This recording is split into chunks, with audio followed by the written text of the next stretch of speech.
What's going on, y'all? So before we get into these topics, I do want to say that if you're on Fanbase, give your boy a follow. I'm Jaximus on there, and I like Fanbase because you can create your own space and go live with your own people, and I will take advantage of that because there's some things that you can talk about on Fanbase that you can't talk about on most dignified platforms. So if you have a Fanbase account, consider following me.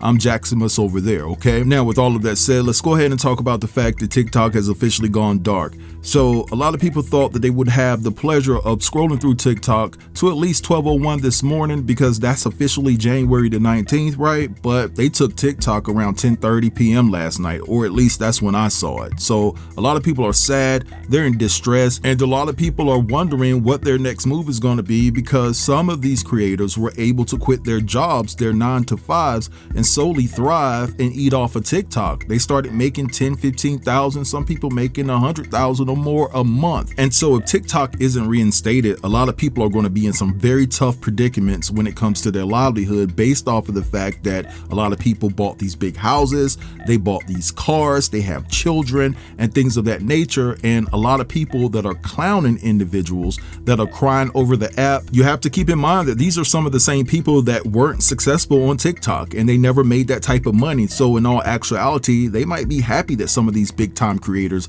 may have to go back to a 9-to-5. But anyway, what I want to do right here is play you guys a couple of clips of people reacting to the TikTok ban, and I'll be back. I'm never forgiving you for this, and I'm never gonna trust you ever again because you just, like that, took away millions of people's income and livelihood, and who does that? So I'm never trusting you ever again with anything. So I'm starting to give up hope that there's going to be a Hail Mary moment at the end of this that's going to save this app. It's so dumb coming on the internet and crying about an app, but the fact is that this has been a sense of community for me for years now, and it got me through really, really hard times in my life. The pandemic, losing my job, all of that.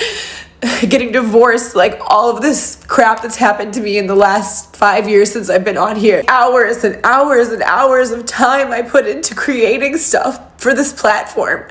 And I'm not the biggest creator on here. Like I'm not like, I don't have 3 million followers or 10 million followers, but I do have a platform. It's the biggest platform I have. And I worked really hard to make it. On top of that, it's been a source of income for me for going on 3 years now. First, it was just a little bit, but then it got to be more. I'm not like rich off of it, but it has significantly helped my income every month. Hi, Halloumi. And it's been consistent enough that like I've been able to rely on it. So like on top of being just sad that I'm losing my creative outlet and my platform, I'm like worried about like what I'm gonna do financially. And I know like I'll figure it out. Like I've had to do that a million times in my life. Like I'm an artist, I've had to figure it out a million times, but it just like, it sucks that I have to, or that any of us have to. It's so unfair. This is so much more than just an app. Like this is really truly a sense of community that there is nowhere else on the internet.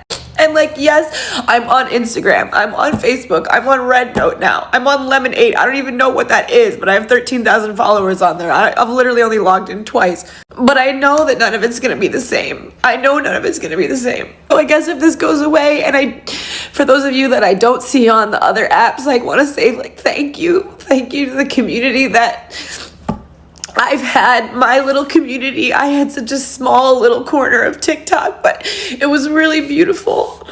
And I really appreciate all of you guys. All the people that comment on all my videos, even when my views were down and I wasn't getting views, people that would comment. And I always saw you, the same people. I know who you guys all are, and I love you all so much. And I'm so appreciative for the time that we've had. And I can't believe I'm crying like this on the internet. It feels like the pandemic. I haven't done this since then. But it feels like I'm losing. It feels like I'm losing like a really good friend. And that sucks. It's really not fair that like they're banning TikTok. And I know it's dramatic as hell that I'm crying, but I just seen the video of the girl that made the renegade dance. And I'm crying because I read a comment that was like the algorithm saying goodbye to us. And I've been noticing that a lot over the past like week. Like all the trends that came in the beginning are coming back. And it just makes me really sad because it genuinely feels like our parents just came in the middle of a school year and said, yeah, forget all your friends, forget all the hard work that you did at this school, forget everything that you did. You're gonna have to start from scratch. And it sucks because it's like, it's beyond TikTok dances. It's beyond all of that. Like, we have put Black culture on a stage that everybody can appreciate. Y'all have shown me things about psychology and my family and my friends and myself that I would have never learned in this lifetime. Like, I don't really know, like, and I know it sounds dramatic to say I don't know what I'm going to do without TikTok, but like, bro, I really don't know who I'm going to be without TikTok, because a large part of who I have become in the last 6 years, and a large part of my growth has come from a lot of the stuff I've learned off of this app. And I really hate to say goodbye. Radicalize you as an American citizen, you are intentionally missing the point, because it's not about TikTok. It's the fact that Republicans and Democrats across all legislative branches can expeditiously and unanimously pull together like never before, and probably never again, to streamline legislation banning a social media app while completely ignoring everything important to us. They can't pull together to make sure my kids don't get shot while they go to school, to fix the economy, to mandate livable wages, to kick hedge funds out of single-family homes so I can afford my fucking mortgage again. They're doing all about homeowners insurance, stealing billions of dollars from Americans, and then leaving them for dead while their homes wash away in a flood or burn to the ground in a fire. They, like every other country, can't pull together to outlaw the poisonous substances that are put into our food, creating an epidemic of obese, diabetic, cancerous Americans who need to lean on a healthcare system they do all the mandate in way of quality of service or cost. They won't give us free healthcare. They won't invest in infrastructure or education, but all of their efforts collectively go to banning a social media app. California is on fire. North Carolina and Tennessee washed away. New Jersey has geoplasmic orbs over it. Our kids get shot in school, and our economy is on the brink of fucking collapse.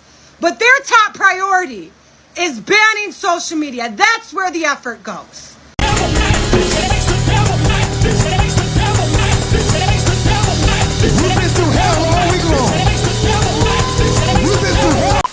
Now, at the end of the day, a lot of people feel that Trump is going to come through and save the app.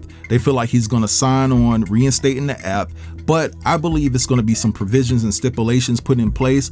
I don't believe that TikTok will ever be the same if the app is reinstated. I'm pretty sure the government is going to have more control on what you can do and say on that app moving forward. But there's also this shared sentiment that's been spreading all over the internet collectively, where people are saying that if Trump does sign off to reinstate the app, it's all because he wants to show the American people that, hey, look at what I did for you. I put this back in place, and maybe it will change the minds and hearts of people that really don't like him like that. You know what I'm saying? But anyway, let's talk about the inauguration festivities that kicked off this past Friday night. Rick Ross was in the house. Snoop Dogg was in the house. Nelly is set to perform. Kodak Black, Rod Wave. I don't know if they're going to perform, but Soulja Boy performed as well. I believe Waka Flocka took the stage. And a lot of people within our community, within the melanated community, are upset because these rappers chose to be a part of the inauguration process and in support of Trump. And so a lot of people are like, yo, what in the world is going on? But a lot of people had their feelings hurt when it came to Snoop. They didn't think that Snoop would ever go out there and do something with Trump based off the fact that, you know, he said so many things against Trump in the past. So ain't nobody gonna perform for Donald Trump, huh? Which one of you ass niggas gonna be the first one to do it? I'm waiting. I'm gonna roast the fuck out one of you Uncle Tom for doing it. Which one of you is gonna do it first? I'll be the one that performs for himself. So Snoop was definitely comfortable in the space that he was in. He performed and things of that nature. There's video of him and Rick Ross just having a good old time, just chopping it up, having fun at the event. Now, Soulja Boy crashed out because a lot of people were getting on him for performing as well, and he went off, so I'm gonna play that clip for you guys too. And also Nelly talked to Willie D in regards to why he chose to perform, and I'm gonna play you a couple clips of just random creators giving their think pieces about this whole entire situation. All right, and actually I'm gonna leave this with you all. I want you guys to feel free to drop down in the comments and give me your thoughts and opinions as it pertains to everything that I talked about within this video. Don't forget to like, comment, share, and if you're new here, consider subbing to the channel. I'll get with you guys later. Peace. Obama ain't never put no money in my fucking pockets, nigga. Kamala ain't never put no money in my pockets. Trump put money in my pockets. Motherfuckers are trying to say something about me performing at the crypto ball party. Did Kamala call my fucking phone? Did Obama call my fucking phone? Did any of you call my phone? Oh God, you mean I do what the fuck I want? Trump called my phone. It wasn't even a Trump event. Trump wasn't even there. Y'all so worried about he performed, him, Snoop Dogg, Rick Ross. Kamala, you ain't even win. Obama, you ain't called my phone. Y'all want me to not answer the phone of the president? Get a president of the United States. Trump wasn't even there. It wasn't even a Trump event. It was the crypto ball for crypto. Y'all can cancel me all day. Fuck y'all. Fuck y'all.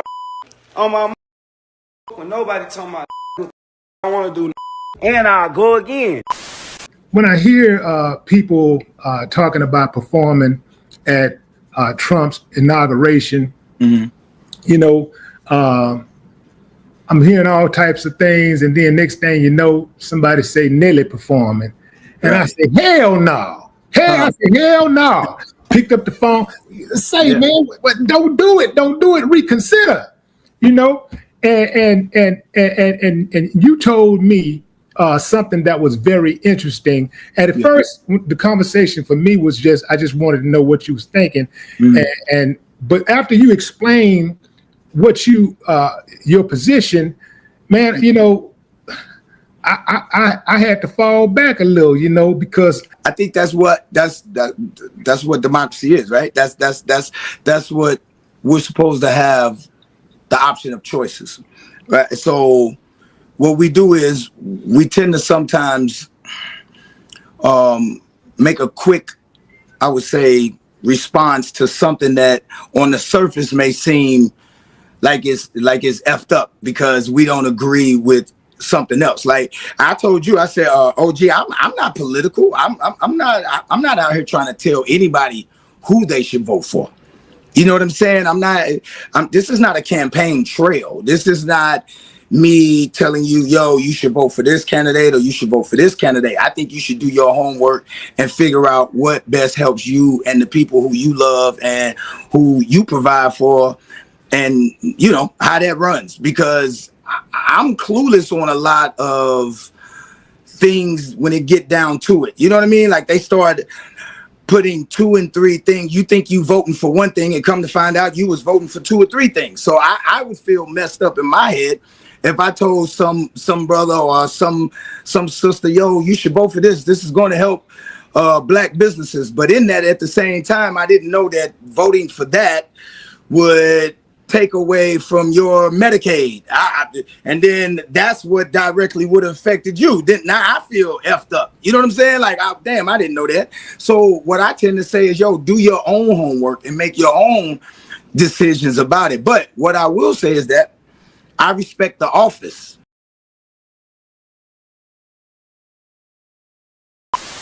First, let me say this with all of the reverence that it deserves. Fuck you, Snoop. Rick Ross. There's not enough to say about Soulja Boy. Soulja Boy's never been you, Soulja Boy. You did it. You took them white people's money, got on that stage, and you shucked and jived for them. For a room full of racists.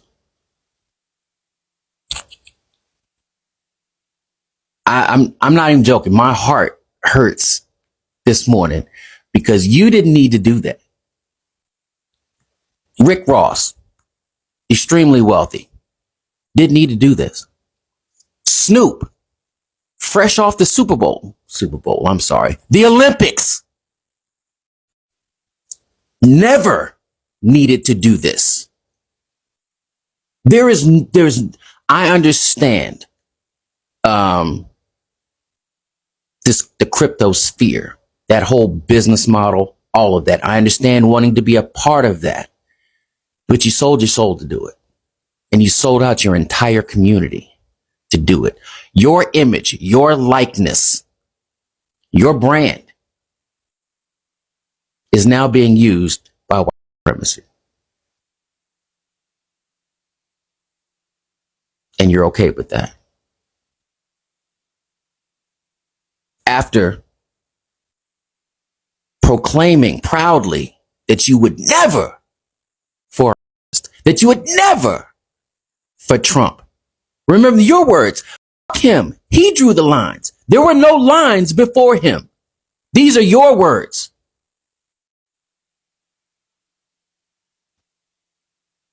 So I wake up this morning disappointed. Like most of you, I'm hurt.